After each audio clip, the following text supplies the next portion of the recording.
kinagirian nga sa pamilya Barreto. Claudine Barreto, pinagbabantaan daw ng kanyang kuya Mito. Sa panayam kasi ni Jobert Socaldito, inilahad ni Claudine na tinatakot daw siya ng kapatid na si Mito na isisiwalat ang umano'y paggamit niya ng droga.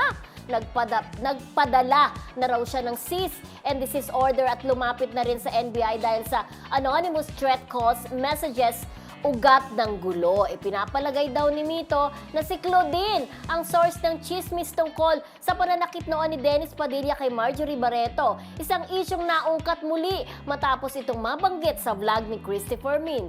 Depensa ni Claudine, hindi siya ang nagkakalat at hindi raw niya kailanman kinakampihan si Dennis. Galit na giit niya, hindi na ako ang Claudine na pwedeng takutin. Wala akong utang na loob sa inyo, pero kayo, malaki ang utang ninyo sa akin. Ay, naku. May panintaray, May panintaray. Hindi kasi ibig sabihin, parang ibig niya sabihin, teka lang, lalaban na ako ngayon dahil nung mga panahon na talagang bonggang-bonggang karir ko, yayamanin ako. Siguro naman, nagtumutulong talaga Oo, si kasi Claudia sa ganito mga yun. pamangkin. Di ba talagang yung sinabi ni maraming nagulat talaga, yung kinuwento ni Marjorie, ito yung interview niya kay Papa O, di ba, Ogie Diaz, yung tungkol sa pagkakasapak ni Dennis Padilla sa kanyang sa likod ng kanyang tenga, dahilan para mabasag yung kanyang eardrum. Ngayon, may ibang twist, di ba? Kailan lang, may ibang twist ang lumabas na, bakit nga ba sinapak? May reason. Tapos, ang sinasabi nila Tita Christy is because hiniwa yung likod ni Dennis. So parang nagsosuspect ngayon, parang nasugatan kaya nagawa niya yon.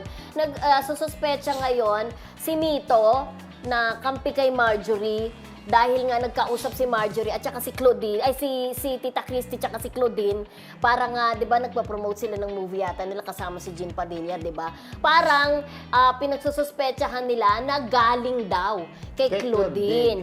Yung istorya na yon. Oo. Diyos. So nagalit na galit, kampi-kampihan si CJ, si Mami Inday naman daw, nasa side naman daw ni Claudine. Ito pero kuya niyang isa, si Mito, nasa side naman daw ni Marjorie. Pero Diyos ko, akala ko yung mga lalaking kapatid nila, hindi Wala, na sumasawsaw pa sa ganyan na gulo. Yung pala, di ba? Pati mga alam ko, lalaki. meron pa rin isa dati na nadamay. May isa pa rin silang kapatid Si na Jay, lalaki. yung Jay ang pangalan, diba? oo. Pero yun nga, di ba, magkakapatid kayo, isang dugo na pinanggalingan nyo, isang laman, di ba? Sana magkaayos-ayos. Pero lalo yatang lumalala. Pero di ba si Claudine at si Gretchen okay na, di ba? Okay silang dalawa. Pero parang si Marjorie, parang ayaw pa Si niya Claudine, makipag-ayos talaga. Oo, di ba? nahahati-hati talaga.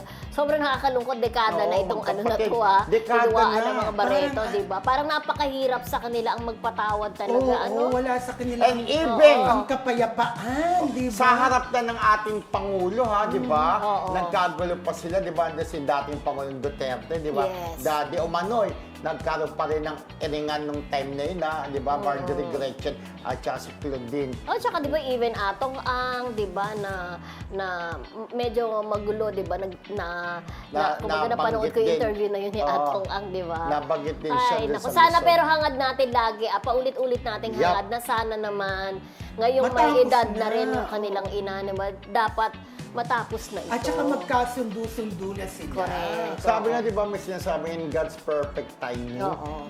Darating din yung time na magkakapatid niyan, di ba? Sa ngayon, medyo masama pa lang sa isa't isa. Pero maayos din ako, naniniwala. Ang tagal naman sa mga naloob yun. Hindi, blood is thick. Oo.